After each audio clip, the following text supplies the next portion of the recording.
আসলে এদের মতলবটা কি জিজ্ঞাসা করো। কি আপনাদের মতলব কি? আমার বাড়িতে কেন ঢুকছেন? আপনারা কি জঙ্গি টঙ্গি নাকি? ছি ছি, এসব কি বলছেন? আসলে আমরা বাড়ি থেকে পালিয়ে এসেছি।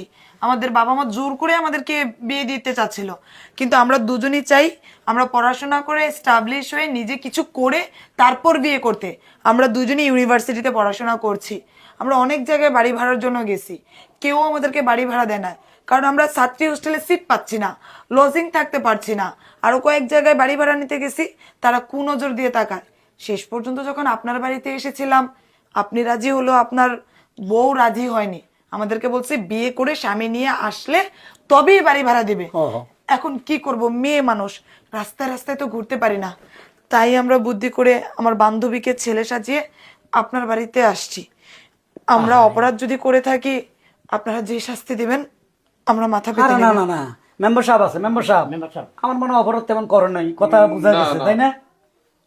ওরা যে বিপদে পড়ে এই কাজটা করছে এটা প্রমাণিত হ হয়েছে। হ। আসলে মা বাড়ি ভাড়া নিয়ে অনেক জঙ্গি খারাপ লোক এরা অপকর্ম করে, তার জন্য একটু ভালো করে যাচাই বাছাই করে বাড়ি ভাড়া দিতে হয়। কিন্তু তোমরা যা করছো এতে তোমরা কোনো ভুল করো নাই।